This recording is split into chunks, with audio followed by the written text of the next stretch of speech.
Another life? Will I ever come back to my garden of hope and listen my favorite track? The touch of comfort is what I always miss. The hope to re-exist will fade and adequately cease. Some say there's rebirth, you get another chance. Others say fall in love with your present life with true romance. Live immortal in all your work, desiring to exist even after life has withdrawn. At least you can live in minds of many, even though you are long gone. The question of one's identity crisis, the sole purpose of life, have no conclusions to which I could possibly arrive. Which God can answer, which science can prove, the concept of immortality, which we could possibly approve. Ages have always searched the truth of life's mission, the truth which we live into but not read nor listen. Let be me remain immortal in all unknown perceptions, at least something to relive into to satisfy all immortal obsessions. Thanks a lot. So this speaks about why did we actually come um, to this planet and what is actually our identity. I mean, who are we? And let's say for me, who am I? I mean, it's a very popular question. I think everybody at some point of life really have to ask himself or herself this question: what is his or her identity? And where really this journey goes. There are a lot of religious answers to this. There are a lot of scientific explanations to this, but uh, those are all theories. And unless and until it really happens in your life, in your understanding, in your consciousness, um, it's very difficult to really like kind of establish that. Some really believe on faith and move forward and take it as a positivity and a positive energy and move forward. But I think this is a very important question. Who am I? Yeah. Well, thank you, Sanka, for your insights and your poetry. We have another performer here with us, Jing Jing Yang. Would you like to give us a couple of poems from your work? Sure, Dustin, thank you. Thanks for Good to the see you. honor. Thank you so much. Good morning, everyone. I'm going to read one of the poems from my newly published book, The Flowers in My Dreams. I am right now I'm on my second term as a Cupertino Poet Laureate and as the first immigrant Poet Laureate. So I'm very honored to read poems over here. This is the one I really like what Wan Ping was saying, that the poem is a healing process which transforms the suffering, the awful things into happiness. So here we go. A poem is older than the sea. Poems accumulated everywhere. Sky, river, men, women, eyes that don't speak a word, the scar on the forehead, marking an accidental argument, a drawer full of yarns, knit the woolen dreams, keep the thoughts from freezing, the mood behind the characters is a fisherman guarding a 1,000-year boat, eagles swooping, fishnets endless, from morning to evening, both rarely breathe, rushing towards the kerosene. There are waves and wind, time surfaces. Years stroll by, and silence still writes a poem that is older than the sea. Thank you. Would you like to share another one? Sure. This is the one. Okay. It's called Logograph. This is a poem that I dedicate to my grandfather. He's a person who can read the script on the turtle shells. It's called Oracle. Logograph. A tribute to my grandfather, Yang Shuda. Grab a handful of Chinese characters, toss them into the heat, erupt them into lava, cast them into my poetry. Black script on white paper, brewing and diffusing the stream, flaming in red-hot orange, whilst our ancestor sharpened the stone, paint the fairy tales, engrave the memory on turtle shells in cattle bones, scattered with the sparkle splash. Scripts started before time, blistering as blood and sweat. With the stem or pebble, it rocks wolf skin and rolls into human history. Thank you. Well, thank you so much for joining you. Thank you. Thank you for meet everyone. Great to see you. So we're going to continue with our discussion a little bit here. And my first question in the second half of the panel is: poetry a positive medium to explore and alleviate trauma in one's personal life? So let's go with Suchismita. Would you like to try that question first? Can I again please get the question? Is poetry a positive medium to explore and alleviate trauma in one's personal life? Poetry definitely is a very good medium to understand what exactly is going in our life. And when actually we are distressed or somewhat stressed, depressed, or sad, or whatever, our thought process work in a way where we are actually in a state to write something, or all our emotions can come out in a way where we become somewhat writers. I mean, if we are already not writers, we became writers at that point of time. Even sometimes therapists also tell us to draw something or to write something to pour out all our emotions, just because we need to go ahead with a less burdened brain.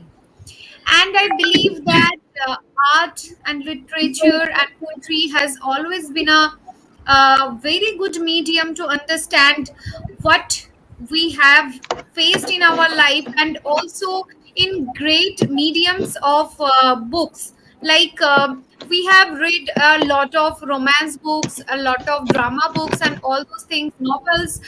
So they always try to make us relate what we actually face in our real lives. I mean, it is inspired by real lives only. So it somewhat is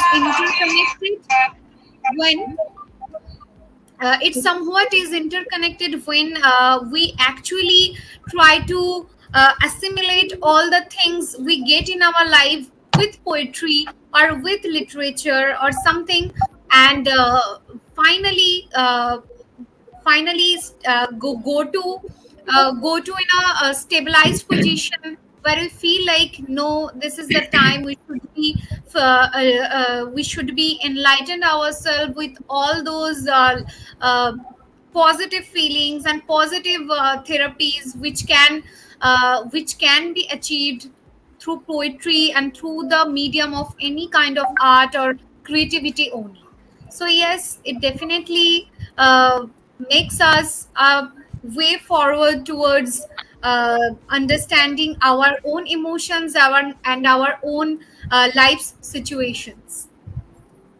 I absolutely agree with you. I think it puts things into perspective. Thank As I mentioned earlier, analogy is a powerful tool to kind of when you're comparing and contrasting things in your mind and creating a poem. It definitely leads to a kind of revelation and interesting thought process that can present you with even possibly solutions. I know there's a book by Rafael Campo. He was a physician, or he is a physician. He talks about how he helped treat HIV patients with poetry. He would share poetry with them and then have them write, and they would open up to him. And it's things like that that really make it what it is. So does Wale or Ping? Do you have anything to offer for that? Yes, thank you so much. Oh, sorry. Go ahead. Go ahead, Wale. You go first. All right, thank you. Okay, thank you. I'm also we're colleagues. I'm also a practitioner too. I don't know whether it's Wang or Wale. So Yeah, Wang and Wale. Yes. so I like I can just go to your hospital and teach some poetry. okay, great. So I was just trying to emphasize again that poetry is a summation of feelings and emotions from all over the body. You're talking about your heart, your head, your body, and definitely it's a very good medium to take care of issues that need to be solved through therapy.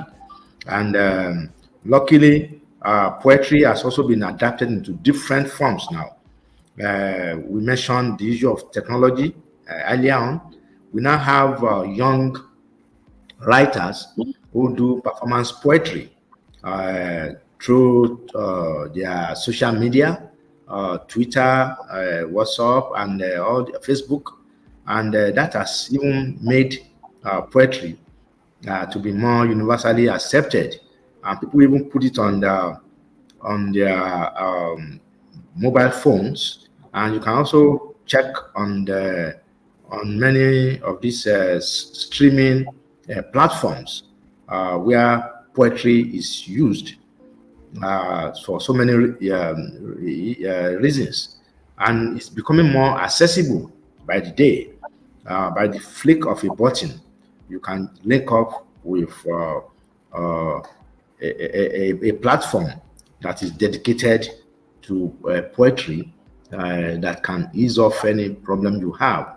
And also because now people set poetry into music is another very beautiful way.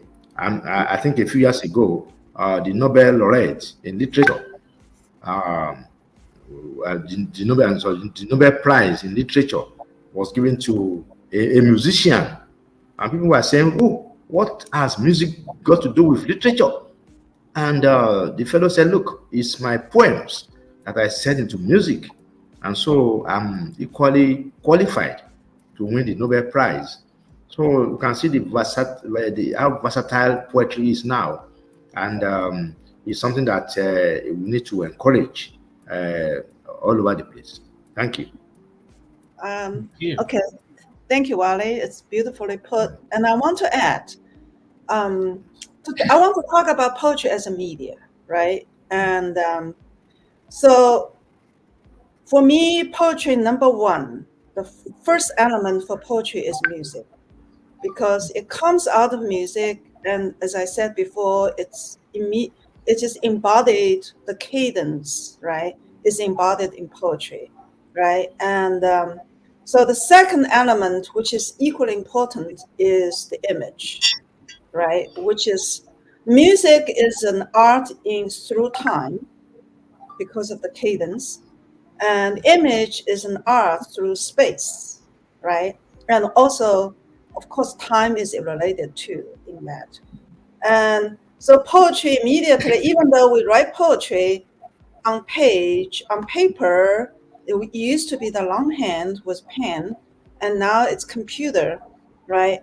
But the media itself is so like embodied with the music and visual art, right? And of course, it's directly connected to our five senses, and also our front lobe, the thinking, because it's using the language, right? Which the brain for language is like scattered all throughout our brain, right?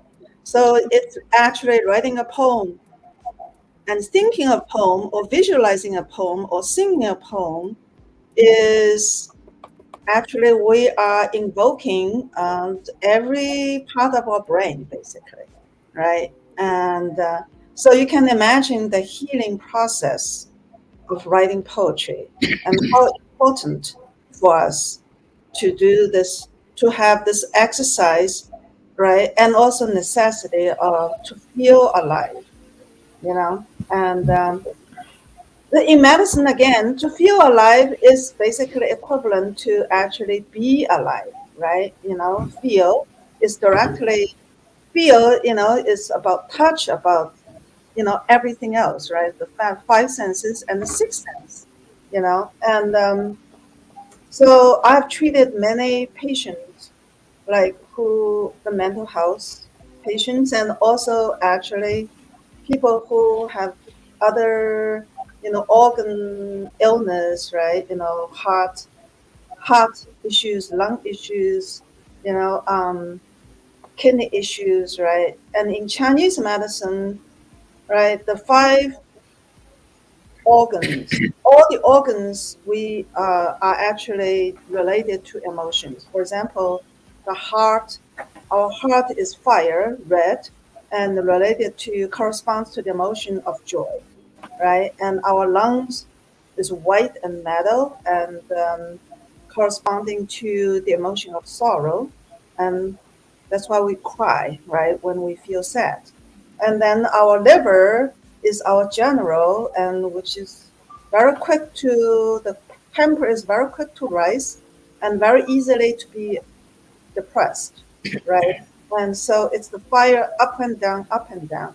And it's in nature, it's the tree, the wood, right? And our kidney is water. The color uh, is black. And the emotion coming to our kidney is fright, and so that's why when we get scared, we pee, we lose our control, right?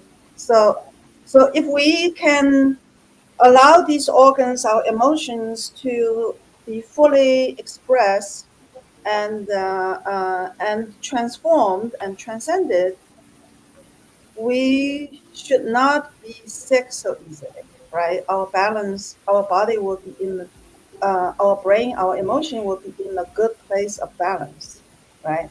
And so, yeah. I'm going to ask Um, ZM this question real quick.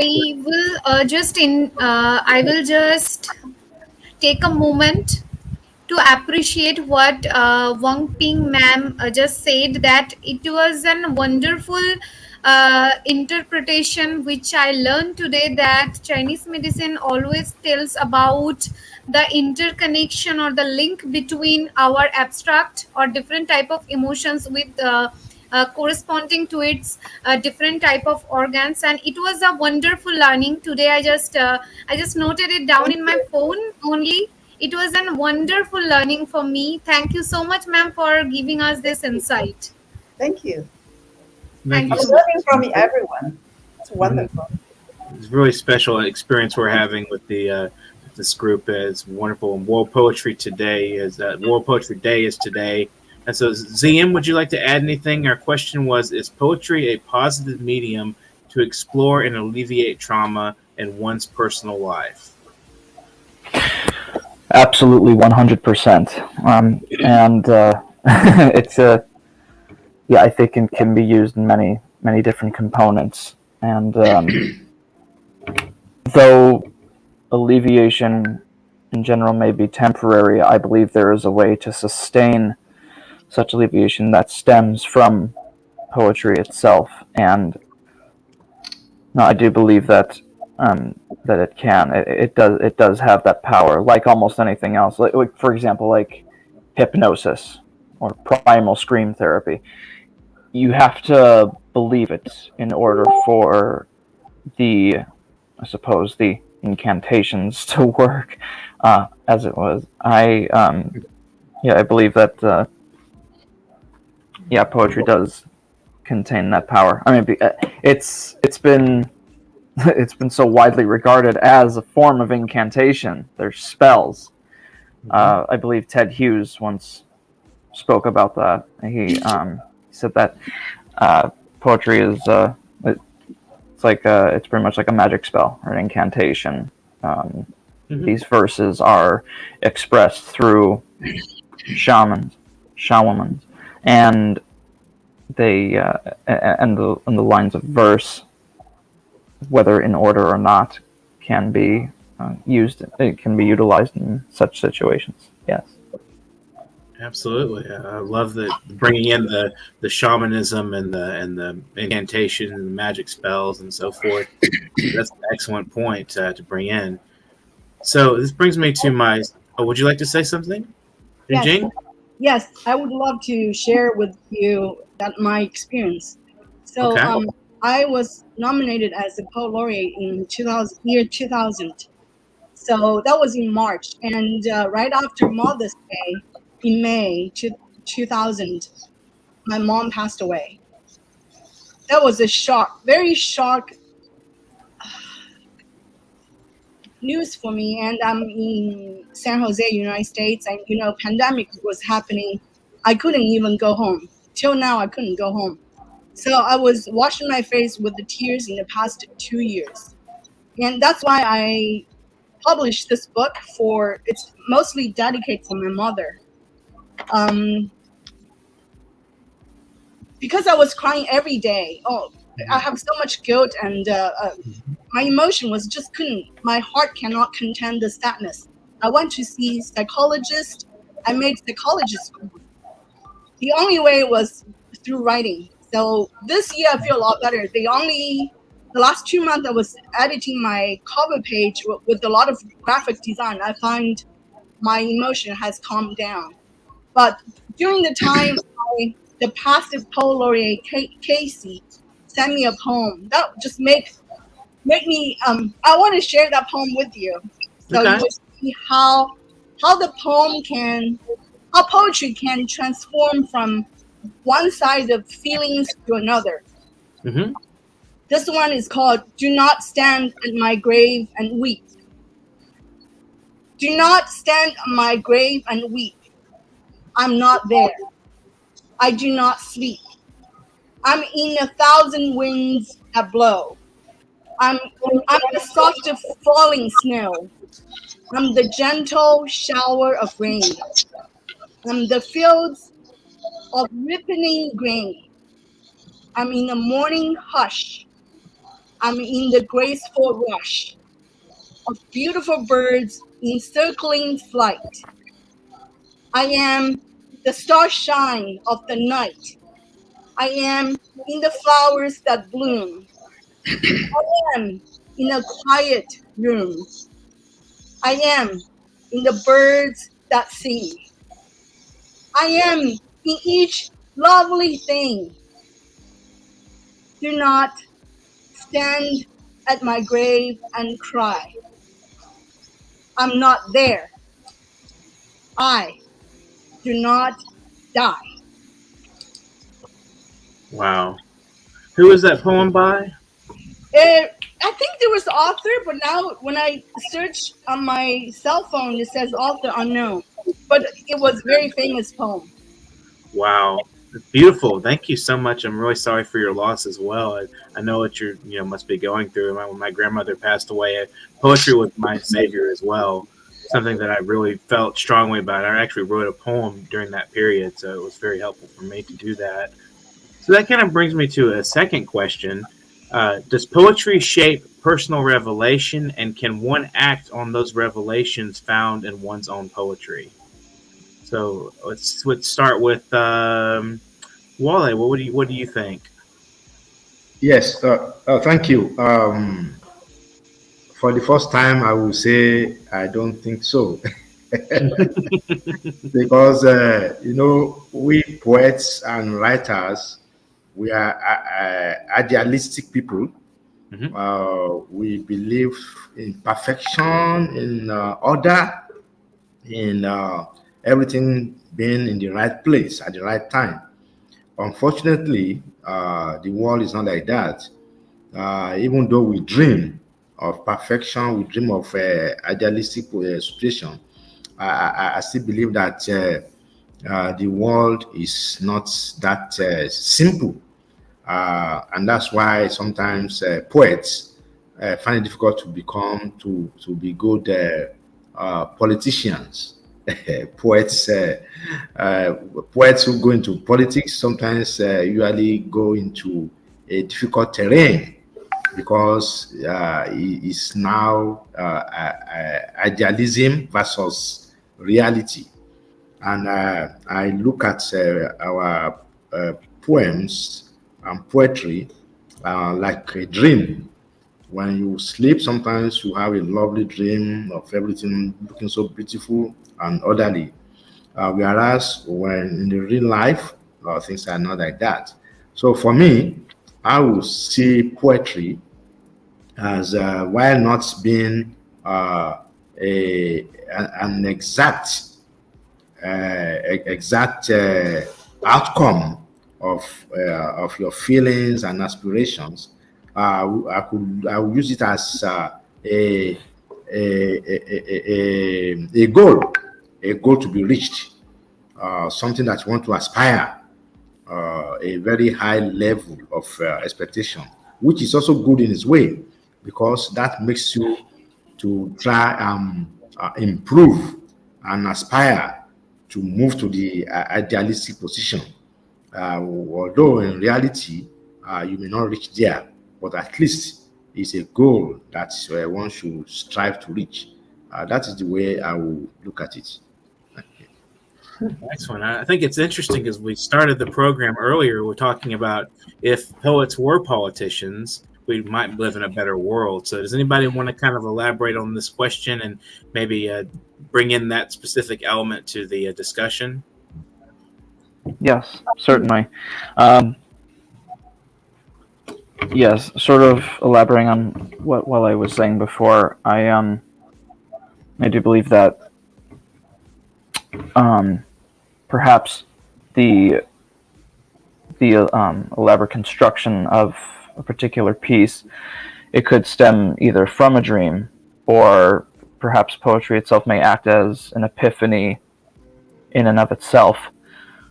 I've experienced this many times. I can honestly say that.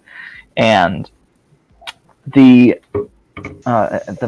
general making of a piece that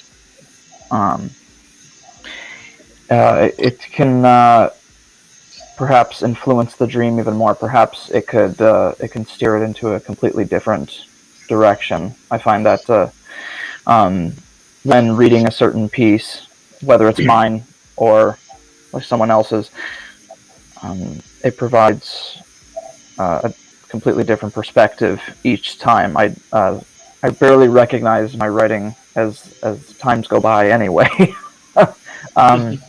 And I know I'm not alone when I utter that sentence. So it's I think it's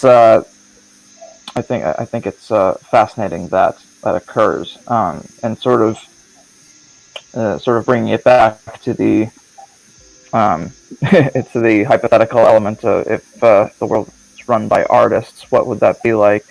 I think through these dreams in verse, I think it can help deter us away from not all negativity, of course, but I think a great deal of it.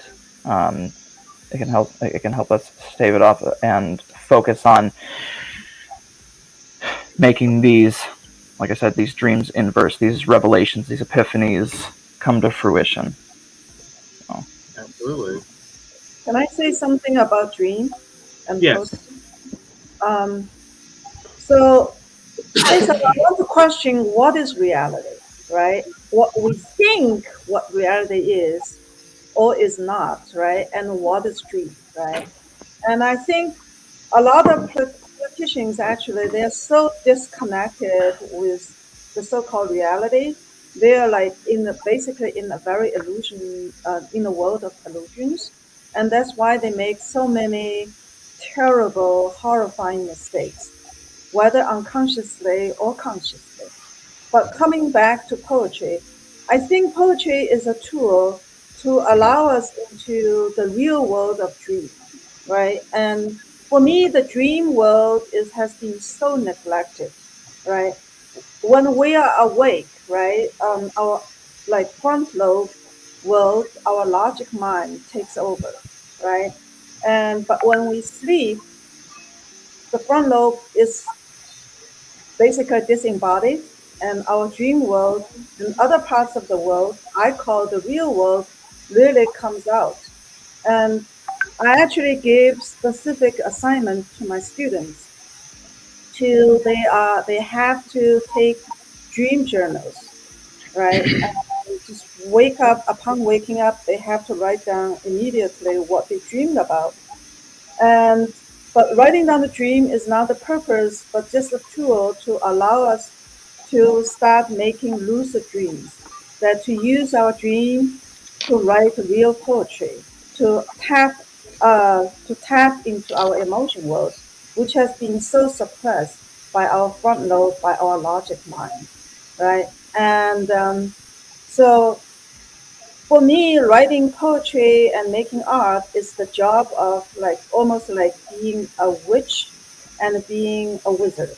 This kind of like spiritual dream world, right? And dream work, right? To be an artist is to be a dreamer and to be what do you call it? A visionary or witch, you know? And otherwise, we just write whatever the propaganda, you know, the so-called real world, you know, told us what to do, how to think, how to behave, right? And that's why poetry really like grounds us into the ground, into the other reality, right? Into our dream world, you know, into our consciousness. Yeah. Thank you. Thank you. Suchismita, do you have anything to add to that?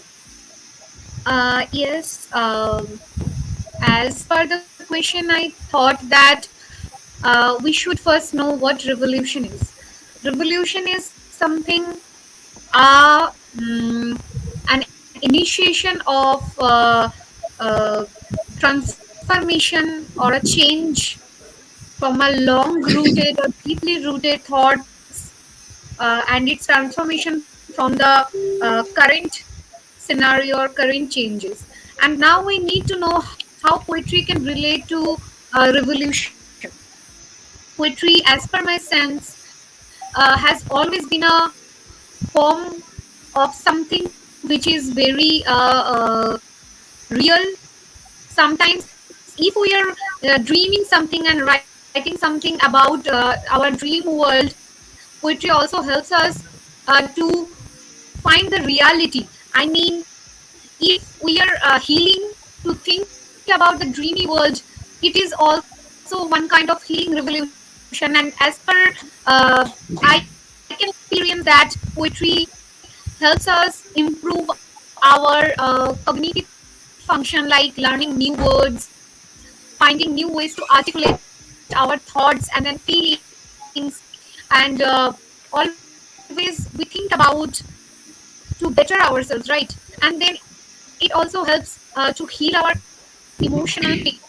Grief is something which is the most painful emotions we experience, and it's also the source of some of the world's most inspirational poetries. And now we can relate that how poetry also relate to help our emotional pain, and also we get to know ourselves better through poetry, through the medium of poetry.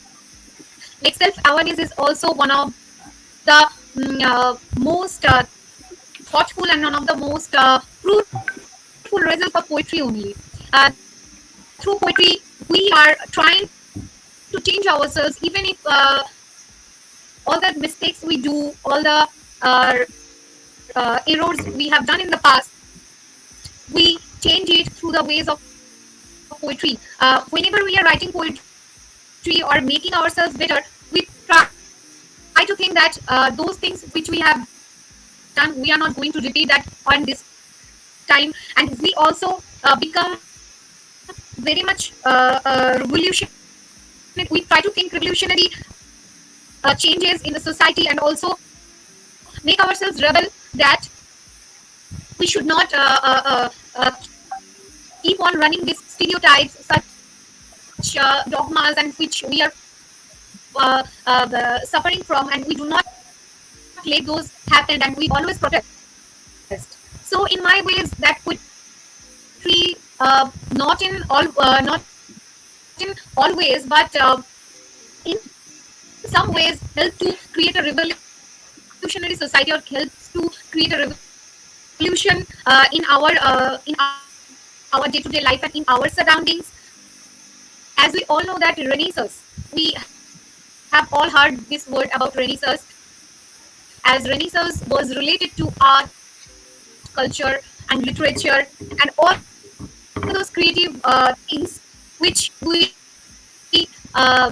try to do to engage ourselves in day-to-day life. And what Renaissance was a thought process revolution, right? With the changes of thought process, with the rectification of thought process, we have changed this society. Our society has emerged into a better version of itself from the past. So yes, through art, or through poetry, or through poets, or through the creators, we can see that poetry is working wonderful in this society, and it is creating a very better medium for us, or for this world, to be habitable and to be healthy. Well, thank you. That was an excellent speech you just gave us. We're going to let a performer come on here. I believe his name is Uche. Are you ready to go, Uche?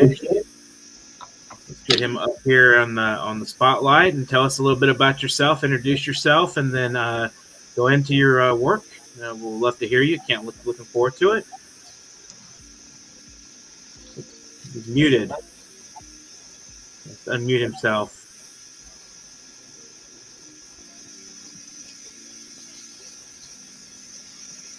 You need to unmute yourself.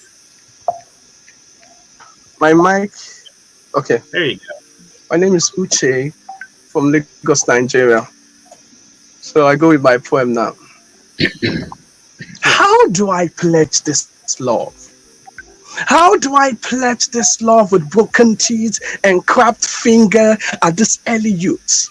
Finding not one old wheelchair to move my dry gleam so free.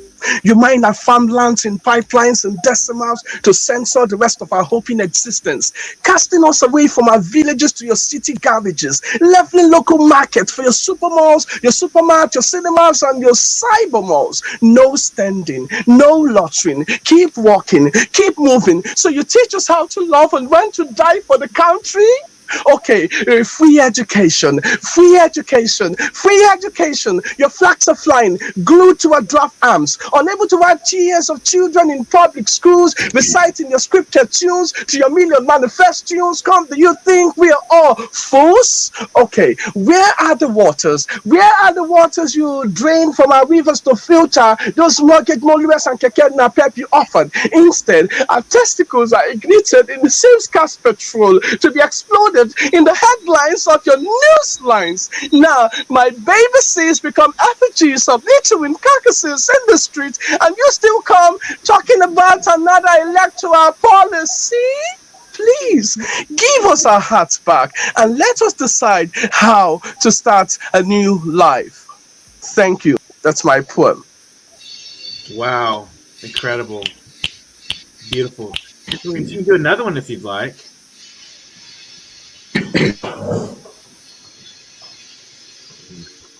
Okay, so let's see. We have another open mic performer here, I believe, Annette Tarpley. Would you like to read a poem for us? Introduce yourself a little bit and read a poem if you'd like.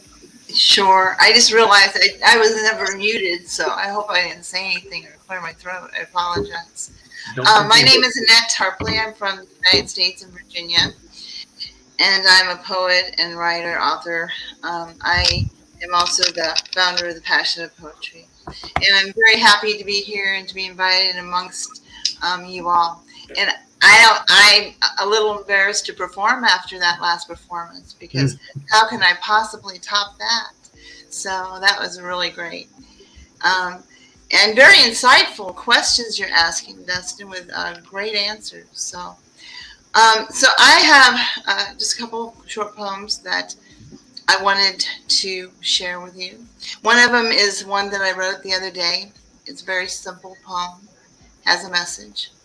It's called Two Boys and a Ball. A ball rolled down the middle of the road, crossing enemy lines. Young boys the same age on either side ran toward it, avoiding the signs. Squeals of delight escaped their lips as they laughed and began to play. Their parents looked on in horror, shocked, at a loss for words to say. In the distance thundered sounds of warfare. Having fun, they ignored it all. Two innocent boys who knew not of hate continued to play with the ball. Looks of fear soon turned into smiles as their parents continued to look on. People from either side soon began to sing a lighthearted, familiar song. Tears escaped down the cheeks of the adults as they let out a gasp. Walking closer to the enemy lines, they joined hands and they tightly clasped. Soldiers looked on with their munitions tightly held within their hands. Their hearts were touched by this gesture of love by two boys from opposing lands. The tale would be told for generations to come. Two young enemies had become friends. Tucking their boys into bed that night, their parents prayed the fighting would end. So that is, did you want me to share another short one, Dustin? Or yes, please do. Okay. I have another one, and I lost it because there it is. This is called Let Love Rain. I hear the pitter-pat of rain on the roof, humanity's tears in rhythmic play, waves that crash on beach sands, announcing nature's dismay. On earth still exists the hatred of men, resentments continue to sustain, harboring ghosts of the distant past, much to godly dismay. Amidst the turmoil within his mind, he has forgotten to let love reign, how to allow music within his heart to conduct in sweet refrain. Continuing in a world full of discord, a blunder full of folly, instead of ushering in a land full of joy, where man walks happy and jolly. It is said that it takes more effort to frown than to display a relaxed smile. Allow love in, let it rain, to be a mainstay for not just a while. Thank you very much. Thank you. I think we have another performance from the Uche. Would you like to do one more poem with us? And mute. With your muted, Uche.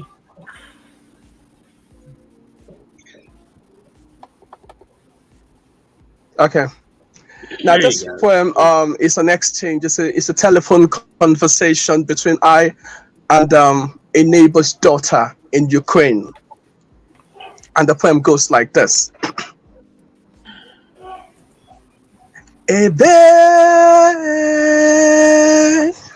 ebe, ebe, kangaga. A neighbor's daughter studying in Ukraine called me on the phone in clatters of tears in her voice, and she asked me, she said, why the war lingers when you have to go out of the house, watch both sides for angry military tanks, watch the sky for furious jet fighters, watch out for the next bombed building collapsing, watch again for missiles traveling like fireflies to burn down soldiers on foot. And even when you escape to the borders, for waiting, you see waiting racist attack. And when you call home telling them you're in danger, you need help, the next thing you hear is, now who sent you go Ukraine? Who asked you to go to Ukraine, all the way to Ukraine to study? I felt so sorry for her. And the next thing I said is, sorry, my sis. But here in my country, without a war, if you have to go out, look left and right for deadly Okadas before they knock you off to death. Look ahead for stray bullets from angry policemen rifles. Look again for collapsing story building due to negligence from local workers. Look behind you for another bandit attack to kidnap children. Look again for this job advert of disguised ritualists. Look again for BLT buses that are not safe. Cringe. Why you lament about this? The next thing you hear is, why she go enter BLT for night? She don't know say she be woman. And she was shocked by my testament. And the next thing we decided was to stay indoors, shivering, but still praying to God, praying the next litany of Bible verses, hoping that our rescue planes would come and take us to where? She doesn't know. I don't know. Why? Because the world is burning. We need peace all over the world. We need justice. We need truth. We need peace in Ukraine. Thank you. Wow. Thank you so much. Wonderful message. Beautiful performance. Thank you so much for that. We definitely need peace all over the world, in Ukraine, everywhere. Thank you. So I have one last question for our panelists, and if anybody else wants to toss in their 2 cents to this question, it's kind of an interesting question for the entire group here. So there's some scientific studies that have suggested this, or some data that's been pulled up that suggests this. Why are poets often less happy than other artists? Well, Dustin, I said it before. Poets are idealistic human beings. We believe in perfection. We want order in the world. We want everything to go on according to the way it should go. But we all know that right out there, things are not perfect. And then there comes the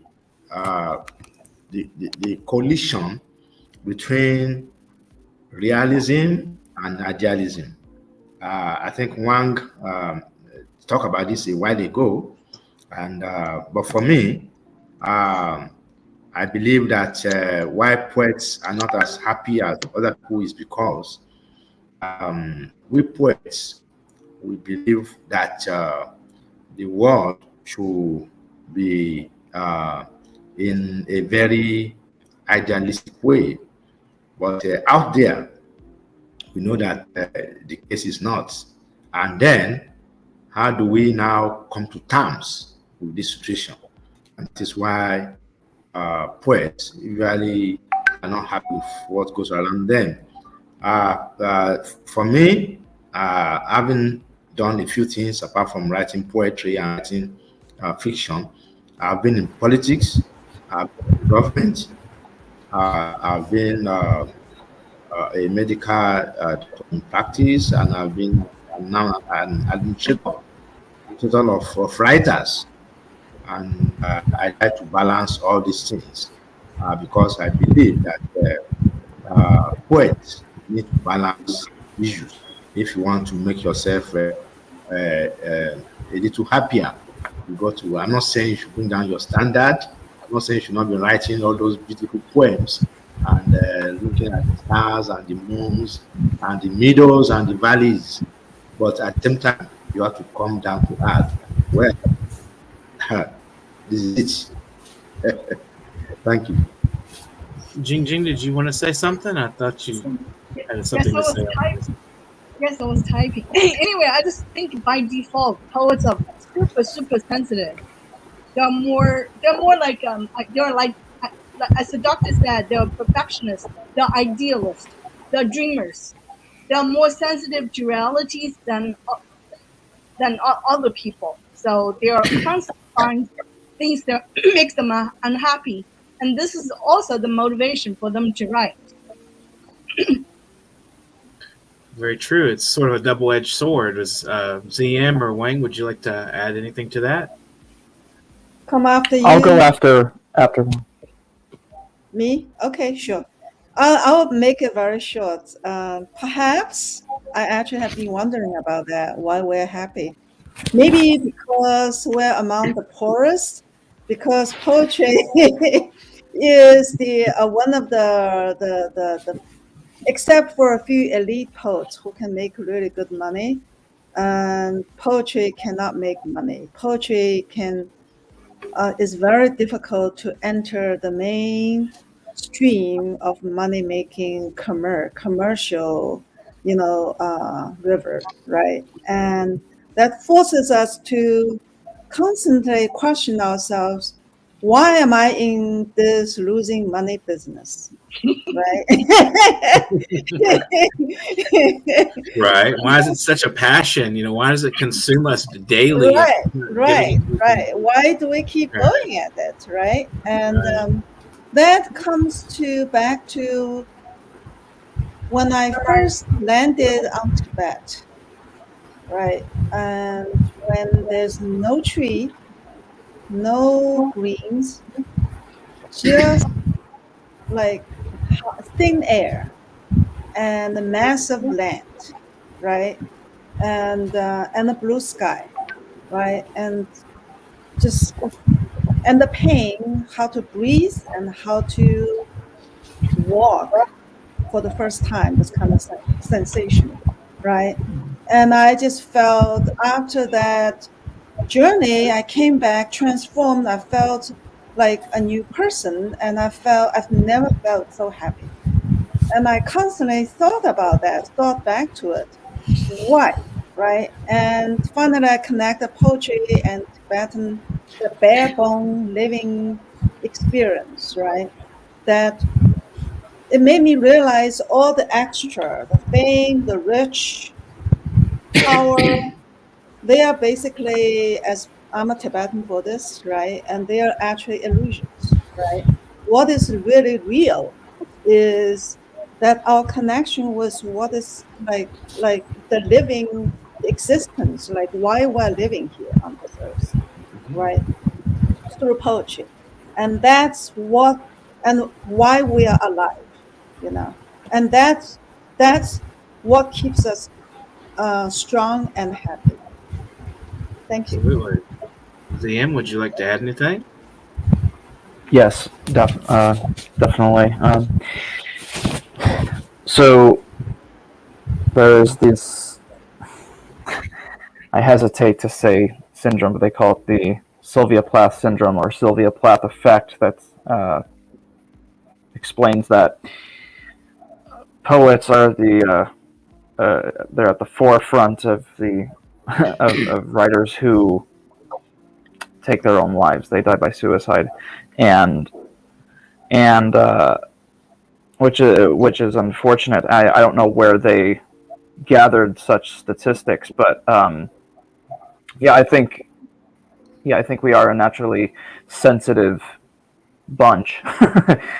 We, as I said before, we view the world in a very altered way. We certainly possess our own artistic minds, and the way we view everything before us is altered. And I do think that due to both capitalism and modern society, and perhaps society in general over the years, many have been discouraged from continuing their craft because of financial sustenance.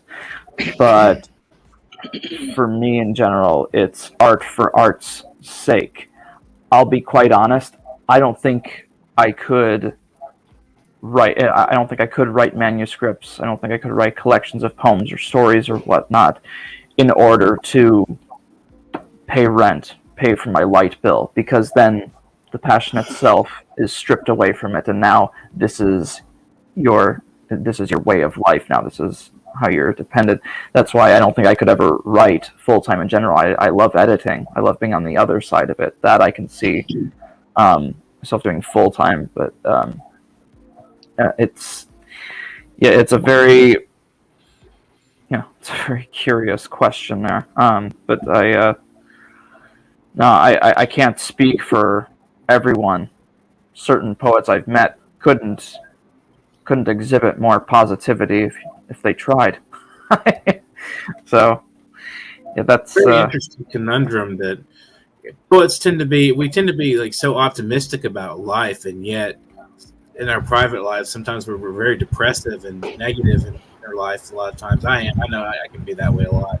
Suchismita, would you like to add anything to that question? For me, sir, poetry grows when we actually face some certain incidents in our life. We get to write after that. And what I think that poets are dissatisfied or somewhat less happy because they are always dreaming of a better life, better surrounding, better partner, better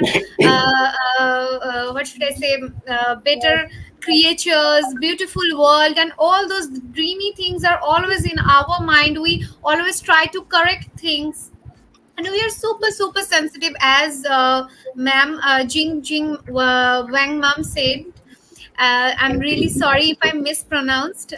So what I think that we do not get any contentment in our work. Like we are not, we have never had enough of our work. Like if we are creating something one day, we feel very much happy that the entire world seems so beautiful, and the next minute or the next day or a stretch at a stretch, if we are not creating something, it feels like we try to point out all the wrong things, like why he's not like that, why the society is not doing this in a way, and why we are not so commercially successful, why people are so emotionally vacuum.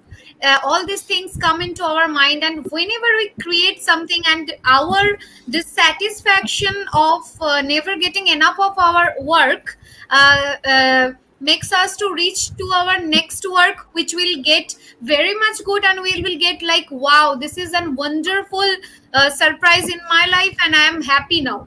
We became less happy because we always search for good things or something better than our previous things, and it somewhat makes us like less happy or less satisfied, because creativities are always about, we are always on the search of better things. Like if we are trying to sing a song in a better way, we are writing a poetry in a better way or something like that. We are always into experimenting, and when this experimenting gets into our blood, it becomes a habit, right? It gets on our nerves, like we have to do better things, we have to search for better things. And now the condition, if what we are living into is not a good condition, we have to get into the better condition. That is why our brain works in this way, and we feel like, yes, most of the poets are thinking in this way, that we have to create better only. And that is why we are less happy or somewhat not feeling the right way. Even if you ask me one day, how are you doing, Suchismita, I will tell that I'm doing very good, sir, because I have written these things, and I have achieved these things, And then the next day, if you ask me, then I will say that I'm doing just okay and not that great, because I have not created something great today. It will definitely be the reason. So this is how poet's brain might work, and we feel in this way. Very restless people sometimes, and then I think we've covered a lot of ground in this seminar, and I want to thank Poets Aloud for initiating this project today. So we're closing in on the last couple of minutes of our event. Thank all our 4 panelists and our performers today. So thank you all. Give yourselves a round of applause. You guys are great, answered the questions wonderfully, and spoke very well. I think we learned a lot, and these been, I guess I asked some really good questions that challenged you, I hope, and we heard some great poetry, and we learned from each other. So if you guys are networking and all that on Facebook or wherever, just find each other and get in touch, and we'll keep in touch with you all. So this has been a World Poetry Today special from World Inkers Network, sponsored by Parrot TV and Poets Aloud. Thank you all for joining us, and if you missed anything, go back and watch from the beginning. And remember, you guys out there who are watching, you can donate to our program at paypal.me/nyparrot. And you can also be a part of our program as a featured guest if you get in touch with me, Dustin Pickering, at literarycorner@newyorkparrot.com. So I'm glad that we had this wonderful panel discussion with open mic performers. And thanks to all you guys who came out today and were here. So this has been a wonderful program. I guess you guys out there, and you know what I'm going to say? Get out there and do some writing. Excellent day. World Inkers Network. Have an excellent afternoon, everybody. Thank you. Thank you. Thank you. Thank you. Hello, it's me. I have finally found the courage to speak about those days. I was younger, so naive. Now my heart is breaking up, 'cause I know I let you down. Hello, can I tell you? I'm just looking in the mirror.